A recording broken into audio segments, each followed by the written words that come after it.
We are currently witnessing one of the largest deals in TCG history.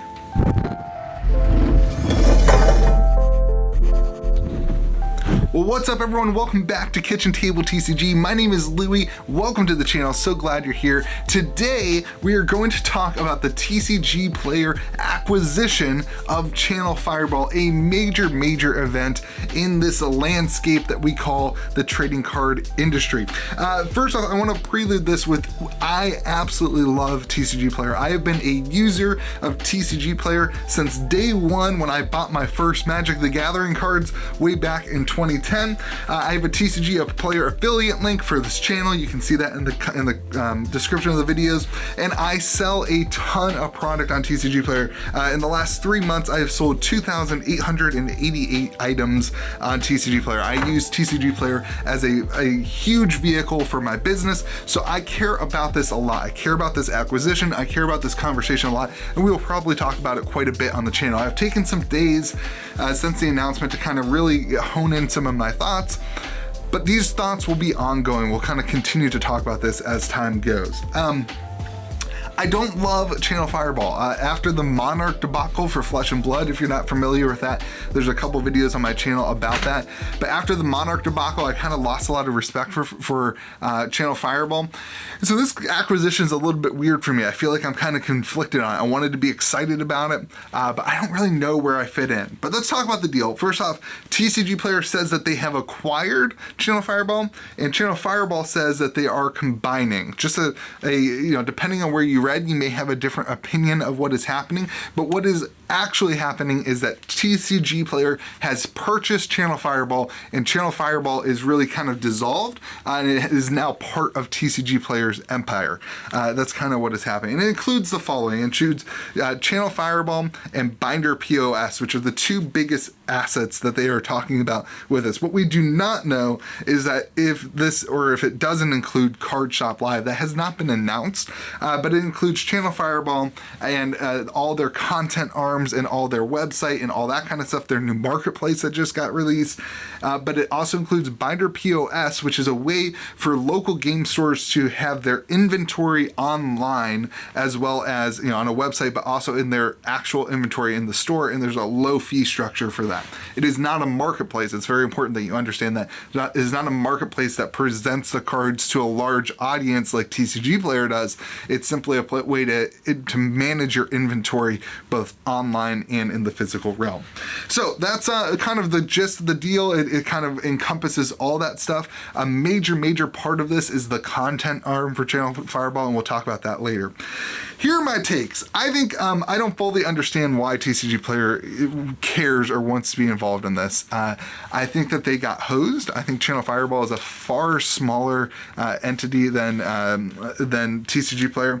I think that at the end of the day, there's something more to be said about what this is, and I think that we don't fully understand that yet. Maybe it's some sort of deal with Magic the Gathering or Flesh and Blood or whatever that's on the back side of Channel Fireball, because from a user basis of TCG Player, Channel Fireball does not have anything that I feel that TCG Player is missing. So it doesn't really make a whole lot of sense in my mind for TCG Player to purchase or acquire Channel Fireball. One of the biggest competitors to TCG Player isn't Channel Fireball Marketplace, isn't Channel Fireball, although that is a competitor. The bigger competitor is going to be eBay. That is TCG Player's by far their biggest competitor. And what eBay provides that TCG Player doesn't is quick and efficient shipping methods for their sellers. Whereas TCG Player, you have to use an external shipping site like Pirate Ship or whatever. And that allows you, if I were TCG Player, I would want to acquire something that brought in those tools. And the Channel Fireball Marketplace was even worse than TCG Player is for shipping. So it's kind of weird for that. So as an avid user of TCG Player, I feel like something's missing from the announcement. Something's missing from what's going on. There's more behind the scenes to this than they are making known. They are promoting this as if they are acquiring Channel Fireball's content arm and seller tools in the Binder POS, and that'll be really interesting to see how that actually works out. I think there's more to this than they were saying. And so let's get into this. The content from Channel Fireball hasn't been the same since these paywalls. This is another thing that they mentioned in the announcement, the subscription-based kind of thing. In Channel Fireball, their content has changed a lot over the last couple years. Mainly, they put a lot of their content behind a paywall, and that has not been super well received by the Magic the Gathering community. You also have this idea of the events, and now I don't know what to say. Are we going to see TCG Player take and run the Channel Fireball events for Flesh and Blood, for Magic Quest, all the Magic Fest, all those things? We don't know exactly what's going to happen with that. It presumably will just continue to run, but Channel Fireball kind of let the hat out of the bag that they're not super profitable, that it was going to take 3 years for this to become profitable, and now all of a sudden the pandemic happens and now you have to pay for that year, so it's not super profitable to run these events, so it doesn't make a whole lot of sense for TCG Player to do that. So here's my take. I know that's I just vomited a lot of information to you. Here's my thought process on this whole thing. 5 years ago, Channel Fireball was a big player in this game. 5 years ago, you bought used cards on channelfireball.com. It was a great place to buy list your cards. It was a huge player in the Magic the Gathering world. 5 years ago, most of the content that people consumed, a large percentage of the content from Magic the Gathering that was consumed via Channel Fireball. 5 years ago, in-person events, and maybe it was more like 3 or 4 years ago, but in-person events were moving and grooving, and it was really exciting for in-person events for Magic the Gathering, and Channel Fireball took and was a part of that big thing. But now, flash forward 5 years, and the world is different, and Channel Fireball is kind of not that important in that world. TCG Player is already your kind of key place for cards, other than maybe eBay, but TCG Player, for the vast majority of players of the game, TCG Player is your place to buy and sell cards. You don't need the Channel Fireball marketplace to do that.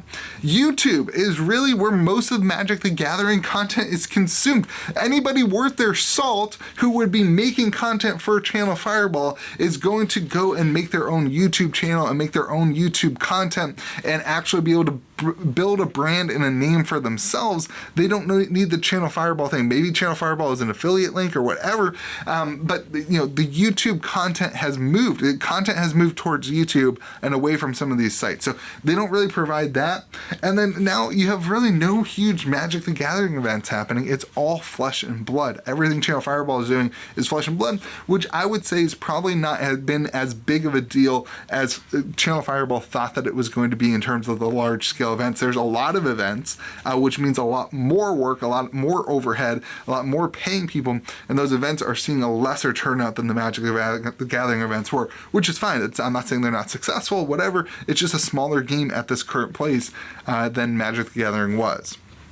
So in my opinion, Channel Fireball was dead. And there's something else that's not being spoken of. Maybe it's some sort of Magic the Gathering direct deal where we're going to see Magic the Gathering come out. And we're going to talk about this on the podcast this week. We're going to see TCG players selling Magic the Gathering direct or something like that. Maybe they did acquire Card Shop Live and they're just not talking about that. And they're going to be actually making lots of profit with Card Shop Live on the side, selling boxes. Maybe there's a lot of other things. But Channel Fireball, in my opinion, sold because they knew that they were dead, that they weren't providing what they used to provide in content, in used cards, and in in-person events. And so it's not surprising to me that Channel Fireball was shopping themselves around. We already know that they were shopping around to some investment whales. We know Rudy was looking to buy Channel Fireball. It's not surprising to me that those at Channel Fireball were hemorrhaging money because their content schedule didn't line up anymore. It just didn't work. So last take here, last point of contention, last conversation is that over the next couple months and years, we're going to see this deal flesh out, and it's going to impact the community in a big way. If they did get some sort of special Magic the Gathering deal for boxes, you're going to see some more competition on TCG Player coming from TCG Player. Now, Channel Fireball did this on their own marketplace, and I thought it was disgusting. happening. Channel Fireball was competing with local game stores in their own marketplace where they didn't have to pay the fees and whatever as Card Shop Live in their own marketplace. I really, if TCG Player does that, you will see me lessen my presentation of stuff on TCG Player and move towards something like eBay, because I think that's really shady and really lame. And I just don't want to support a business that does that. Now, the other big take here, the other big issue in this whole debacle is a lesser, more of a monopoly for TCG Player. I don't really believe that. I don't really think Channel Fireball Marketplace was really competing with TCG Player, and you still have eBay on the other side. This has been a conversation I've heard people, they seem to forget about eBay. eBay is definitely TCG Player's biggest competition, so I don't fully believe the monopoly, but we'll continue to talk about the TCG Player stuff on the channel. Again, let me know what you think about this whole thing. There's a lot to unpack. There's a lot of conversation. I would love to know, as my community, what do you guys want to talk about? What do you want to hear about? We're going to talk about this a lot on the podcast on Friday, so hope you have yourself a fantastic day. Remember to be kind to the people around you, and let me know what you think about TCG Player in the comments below.